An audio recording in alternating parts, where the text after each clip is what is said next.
Bueno, ya nos movimos un poco y ya es hora de pasar a una siguiente conferencia, entrevista.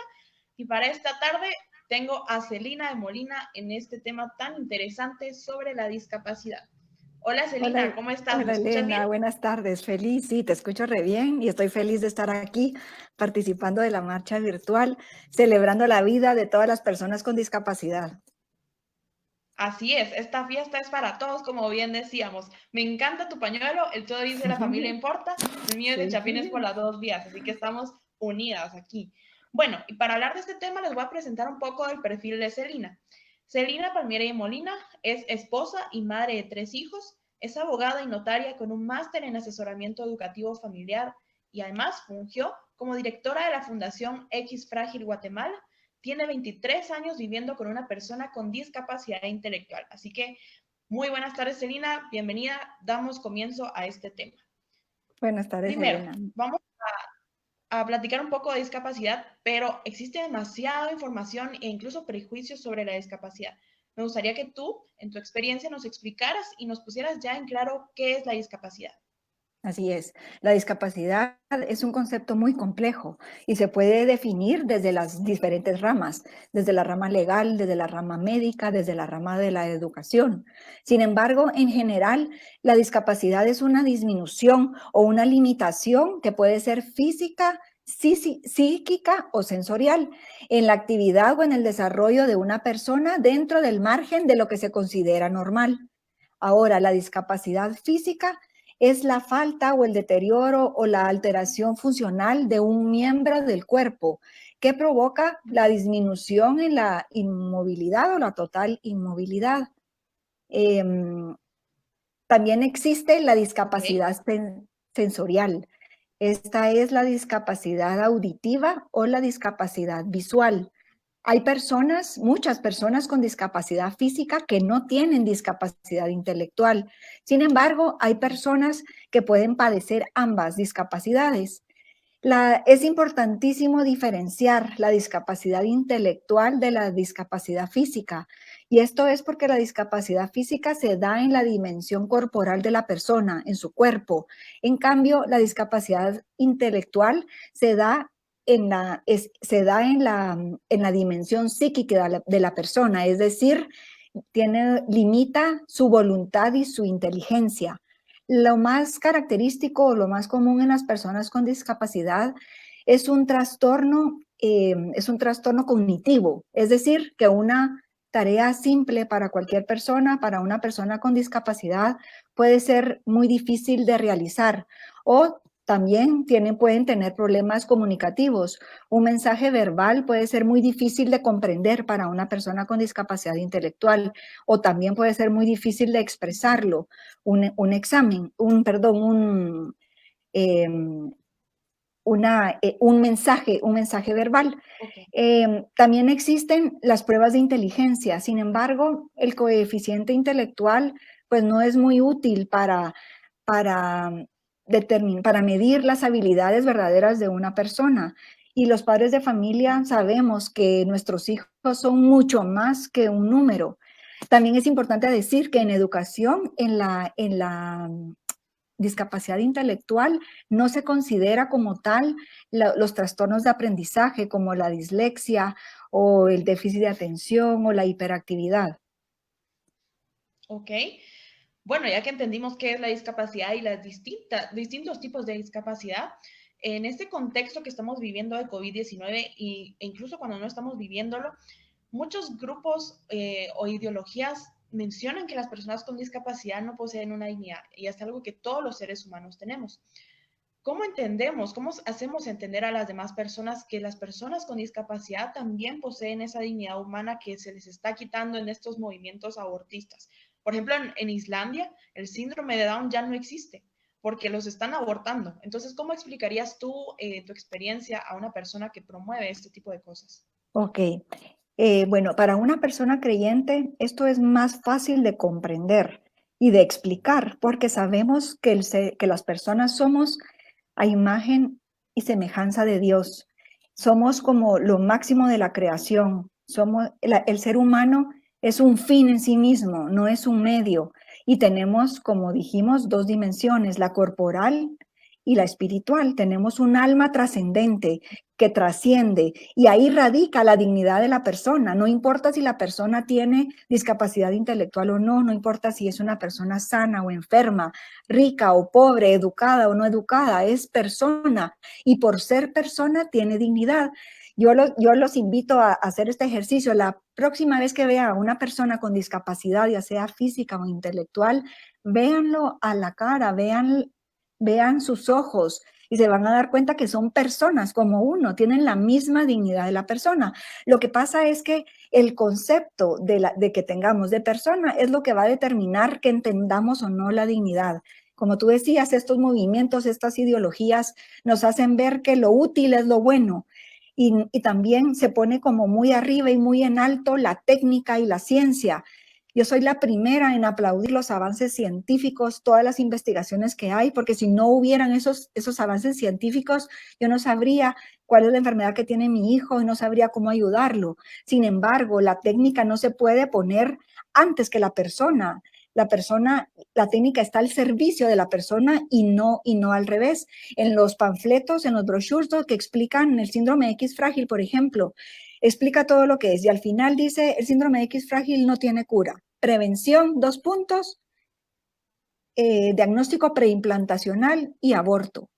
Entonces, esa es la gran tristeza, porque entonces las personas que no tienen un concepto correcto de persona, muy fácilmente se confunden y piensan si la técnica me lo permite, si la ciencia ha avanzado tanto, ¿por qué no? Pero lo que pasa es que tienen una ceguera total sobre el concepto de persona, sobre el valor de la persona. Yo precisamente por mi hijo especial, cuando yo supe que su enfermedad fue a causa de una mutación que sufrió en el momento de la concepción, yo abrí los ojos, yo entendí que en ese momento mi hijo ya tenía el X frágil, pero también tenía todas sus demás características, ya había un ADN, ya era una persona única e irrepetible en el mundo. Entonces, eso me abrió los ojos a mí a entender la dignidad de las personas y el valor de las personas. Pero cuando no tenemos ese concepto verdadero, pensamos que si la técnica puede, si la ciencia lo permite, ¿por qué? Porque está mal. Y tú decías el tema de Islandia, es una pena que lo celebran como un éxito progresista de la técnica, pero se pierden de lo más lindo. Esas familias se pierden del amor de una persona con síndrome de Down, con X frágil en sus vidas, en sus familias. No tienen idea de lo que estas personas dan. Así es, Celina. Y bueno, en el anuncio de esta entrevista mencionamos que tú vivías 23 años con una persona con discapacidad intelectual y en la respuesta anterior mencionabas a tu hijo. Para entender un poco qué es este síndrome X frágil, ¿nos podrías contar cuál es tu testimonio, cuál es tu historia de vida y luego pasar a explicar qué es el síndrome X frágil? Sí, con mucho gusto. Tenemos 3 hijos con mi esposo. Nuestro hijo mayor se llama Pepito. Cuando él nació, no sabíamos de nada del X frágil, solo nos empezamos a dar cuenta que en su desarrollo iba más lento. Veíamos que era distinto al desarrollo de otros niños. Su desarrollo motor, no balbuceaba.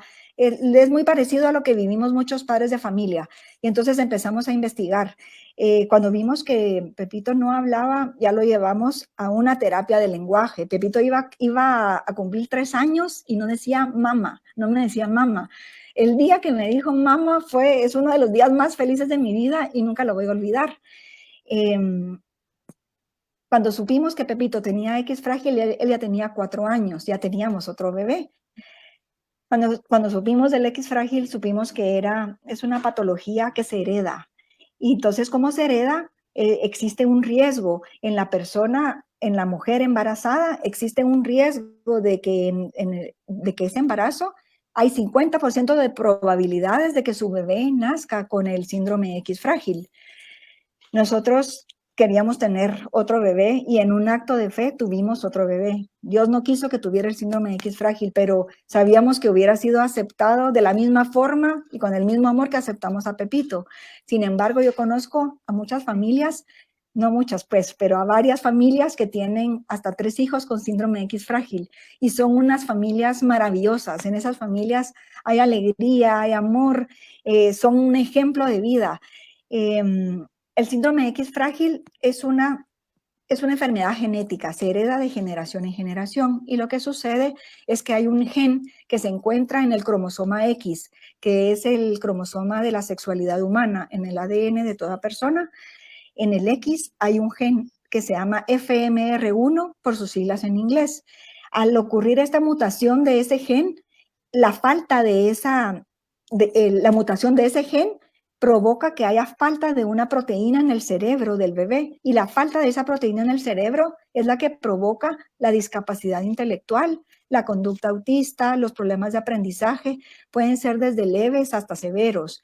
Pero las personas con síndrome X frágil son realmente maravillosas. Hay muchas que son muy sociables, son muy alegres desde que entran a un lugar, saludan y hablan con todo el mundo, hasta muy tímidas. El mío es muy tímido, el mío es de los tranquilos y de los que es un reto la sociabilidad, pero todas tienen en común que son maravillosas.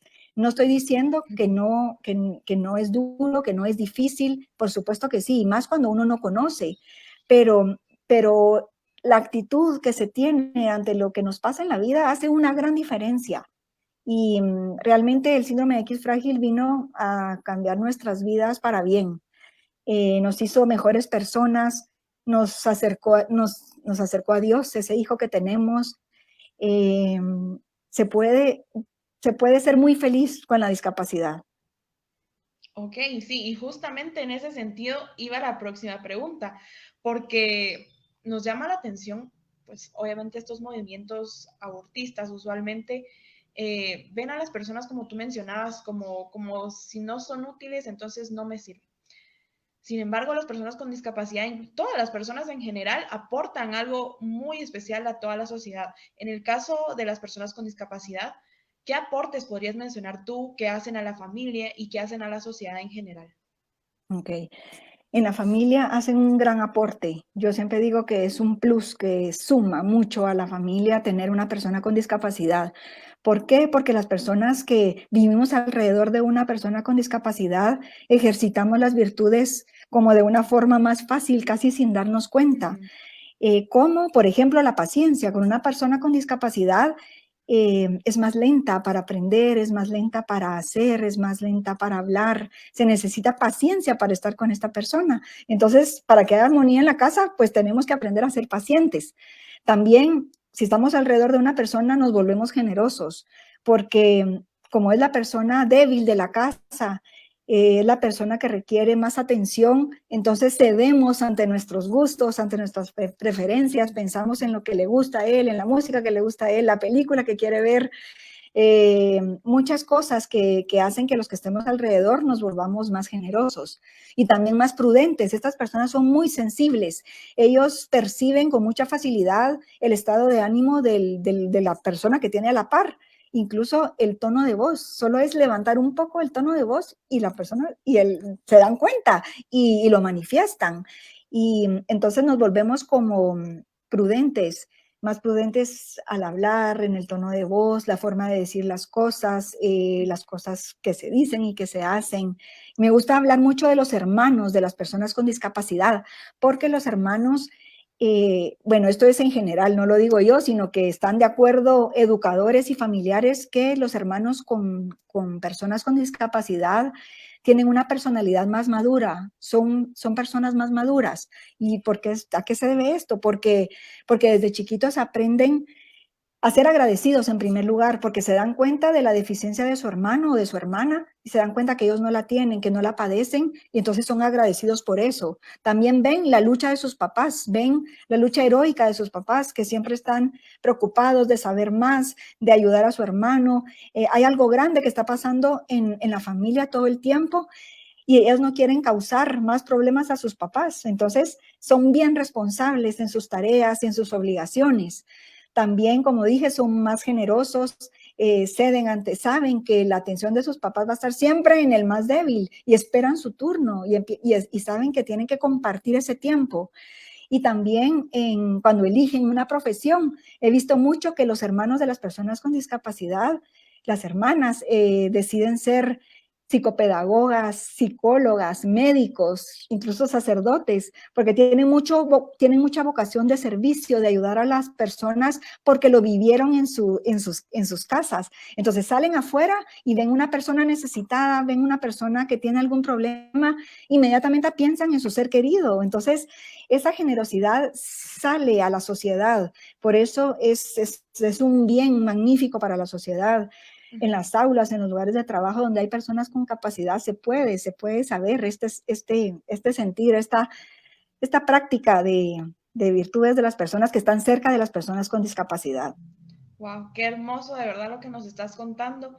Y son infinitos los aportes que de verdad alguien que no ha vivido en su propia familia un caso así nunca lo va a entender. Sin embargo, sí se puede beneficiar de todos estos aportes que estas personas tan lindas y especiales nos hacen a la sociedad. Y bueno, pasando al tema Guatemala. Tomando en cuenta la situación socioeconómica que se vive en el país, ¿cuáles consideras tú que serían los retos para los padres de familia que tienen un hijo con discapacidad? Ok. El reto principal es la inclusión social, la inclusión escolar y la inclusión laboral. Sin embargo, el primer lugar donde debe haber inclusión es en el corazón de una madre. Es en el corazón donde yo incluyo a mi hijo con discapacidad. A mí se me hace muy incoherente estas personas que defienden los derechos de las personas con discapacidad, eh, que están en contra de la discriminación, pero son totalmente indiferentes ante el aborto. Pienso que hay ahí como una incoherencia, porque esa es la primera discriminación. Cuando la persona sabe, como ya dijimos, por la técnica, por la ciencia, ya sabe que el bebé puede nacer con una discapacidad, es la primera discriminación, el decidir quién es quién para decidir que esta persona, porque viene por discapacidad, con discapacidad no tiene el derecho de nacer. Entonces, esa sería como el primer reto. Sin el derecho a la vida no pueden haber otros derechos. También en la educación, el reto más grande es que hayan maestros que entiendan la discapacidad y que atiendan bien a las personas con discapacidad. Este es un reto grandísimo. De nada sirve una ley que imponga que en todas las instituciones educativas sean incluidas las personas con discapacidad si no se sabe cómo atenderlas. El espectro es muy grande, hay muchas formas de discapacidad, hay muchos trastornos, entonces tiene que promoverse mucho el que los maestros se formen, en que surjan más vocaciones de maestros que quieran atender a estas personas. Y sí, por supuesto que es necesaria una ley, pero una ley justa, una ley que distinga entre las personas con discapacidad física y con las personas con discapacidad intelectual, porque no es lo mismo. Una persona con discapacidad física puede desenvolverse por sí misma y puede hacer muchas cosas, pero una persona con discapacidad intelectual no puede hacerlo y necesita esa figura jurídica de la interdicción, de tener un tutor que en el momento en que no están los padres de familia, que son los responsables mientras es menor de edad, que haya alguien que se haga responsable de esa persona con discapacidad. Y en lo laboral, cada día se ve que en las empresas hay más conciencia, hay más responsabilidad social y se contratan a personas con discapacidad y da mucha alegría ver eso y eso es buenísimo. Pero aún así, en el momento de hacer una ley, esta ley tiene que ser justa, bien pensada. Incluso en los países más desarrollados, estas leyes dicen bueno, las empresas tienen la obligación de contratar a personas con discapacidad, pero el empleado debe tener la capacidad, debe tener la habilidad de hacer, por más simple que sea la tarea, si es barrer, si es repartir correspondencia, si es ordenar cajas, pero la persona tiene que tener esas habilidades, no es solo imponer, sino que hay mucho que hacer en las leyes, pero de forma justa. Sí, como tú mencionabas, no queremos una inclusión impuesta, sino algo que de verdad resalte los talentos y habilidades de las personas. Y ya poniéndonos en contexto de lo que está sucediendo en este momento con el confinamiento, tú como madre de un hijo con discapacidad, ¿qué actividades o qué rutinas recomiendas a los padres que están ahorita enfrentándose a esto para que puedan hacer en casa y pues no perder esa paciencia que en muchos casos les ha costado muchos años también dominarla? Bueno, lo bueno es que las personas con discapacidad les beneficia mucho la rutina.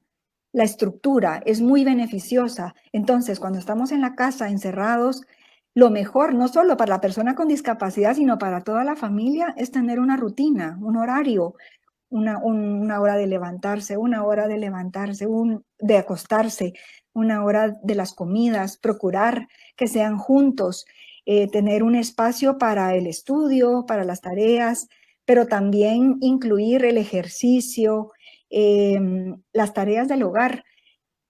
Es el momento de revalorizar las tareas del hogar. Yo creo que todos nos hemos dado cuenta lo valiosas que son. Requieren Sí. esfuerzo, son muchas, pero son muy valiosas y es muy digno ese trabajo. Y los papás tenemos que estar, somos los que tenemos que dar el ejemplo. Les toca hacerlos contentos, pero para una persona con discapacidad es lo máximo, porque se mantienen, es terapia ocupacional, se mantienen ocupados y se les puede dar un encargo a estas personas, uno o muchos, y de verdad se lo toman en serio. Por ejemplo, a Pepito, aquí en la casa es el responsable de entrar el basurero, de poner la mesa en la cena, y si no está puesta la mesa, no hay cena. Y si se le olvidó entrar el basurero, porque llovió por otra razón, al día siguiente queremos tirar la basura y no está, pero se lo toman en serio y se les agradece, se les hace ver que eso que hicieron fue algo muy bueno para toda la familia. También a ellos les gusta mucho cocinar y entonces hay que aprovechar eso, es de aprovechar, es como de cambiar, como cambiar el switch. Esto que estamos viviendo yo lo puedo aprovechar muchísimo, solo tengo que tener la actitud correcta.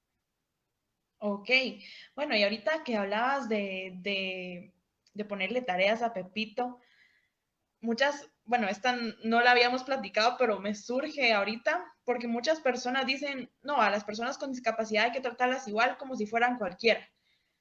¿Tú qué opinas de esto? ¿Sí tiene que haber un trato diferenciado o de verdad sí tenemos que tratar de tratarlos igual y pues simplemente no Bueno, diferenciar que tenga discapacidad? sí. Sí, entiendo mucho tu pregunta y entiendo que es como una idea muy generalizada. Sí. Los padres de familia somos los primeros educadores. En la familia, los primeros que tenemos obligación de educar somos nosotros, los padres de familia. Cada hijo es diferente y cada hijo necesita cosas diferentes. Yo esto lo vine a entender con Pepito, si no, yo hubiera pensado eso. A mis hijos todo igual. ¿Por Todos qué iguales. este no? Todo igual, pues no es así. Cada hijo es diferente. Un hijo puede necesitar más afecto físico que otro hijo puede ser más desenvuelto y otro hijo puede necesitar otras cosas.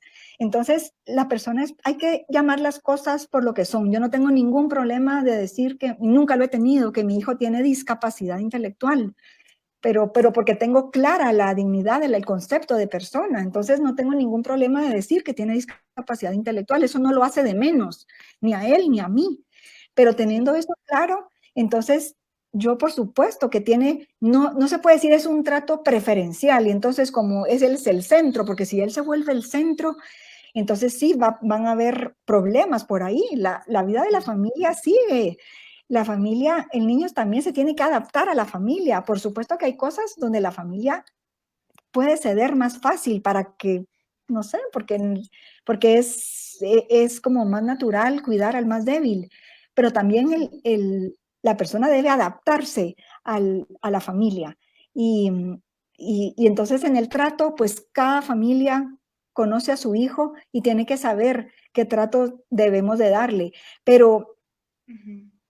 yo no le veo problema de pensar si mi hijo especial, pues lo trato especialmente. Pero mis demás hijos comprenden qué es lo que les pasa a su hijo.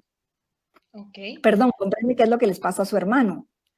Ah, sí, sí, sí, sí, eso es lo bonito, que se arma una dinámica familiar, entonces ya ustedes ya saben qué hacer y cómo hacerlo.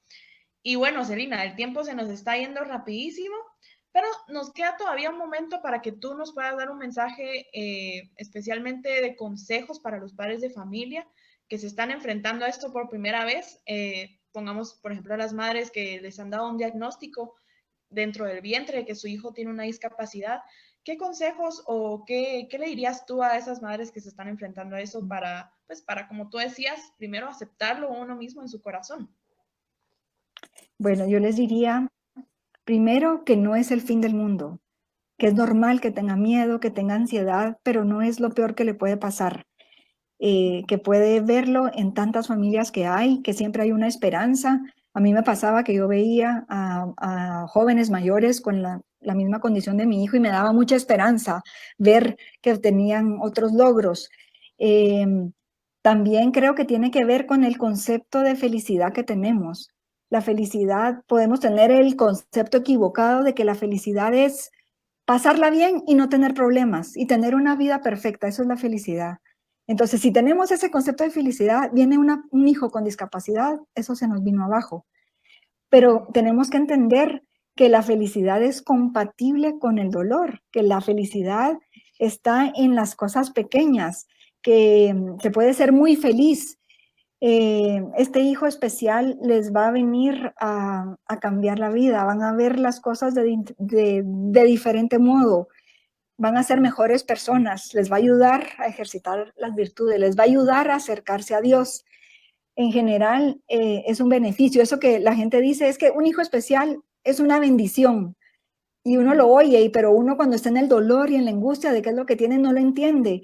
Con el tiempo lo va entendiendo y conforme los pequeños logros de su hijo no tienen idea lo que se siente.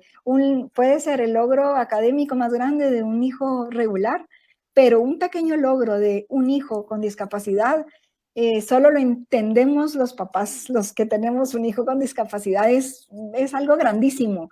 Y, y después, años después, las personas voltean a ver y dicen, sí, todo el miedo y la angustia que yo tenía al principio y todo ese sufrimiento se convirtió en felicidad, en amor y se vuelve en ocasión de dar gracias a Dios por ese hijo. Sí, pues qué lindo tu testimonio, de verdad, y qué enriquecedor todo lo que nos estás contando, porque a pesar de tantos retos a nivel educación y económico que hay en Guatemala, las familias con una persona con discapacidad han logrado salir adelante y pues ahora cuentan como tú este testimonio de vida. Así que muchísimas gracias, Celina, por habernos acompañado. Te voy a dejar un último momento para que puedas darle un mensaje especialmente a las personas que nos están viendo ahora, pero enfocado también a las personas que están estudiando pedagogía, que están estudiando todas esas carreras que tienen que ver con el cuidado y la atención a personas con discapacidad. Gracias, Elena. Bueno, a todos esos estudiantes, esos jóvenes que están por decidir la carrera que va a seguir o ya están estudiando la carrera, pues han elegido algo maravilloso, porque en su profesión les va a llenar muchísimo, porque es un servicio y es persona a persona, y van a ver cada día cómo lo que hagan ustedes es de gran ayuda hacia una persona. Les va a dar mucha satisfacción, sigan adelante, ánimo y los felicito por haber decidido por esas carreras tan importantes en la educación. Guatemala necesita educación, Guatemala necesita buenos maestros, con vocación, comprometidos y, y con amor. Gracias, Muchísimas Elena. gracias, Elina. Gracias a ti. Y bueno, pues hablando de estos temas de familia y de fiesta, una celebración de verdad que es para todos, vamos a pasar ahora a unas conclusiones con nuestros directores y luego esperen, no se vayan, que viene un tema, una conferencia que de verdad no se pueden perder con Alan Tenenbaum. Nos va a hablar de su historia de vida también y nos va a motivar a celebrar la vida y la familia. No se vayan, que viene Take It Easy para adelante con Alan Tenenbaum. Muchas gracias, Elina. Gracias, Elena. Adiós. Adiós.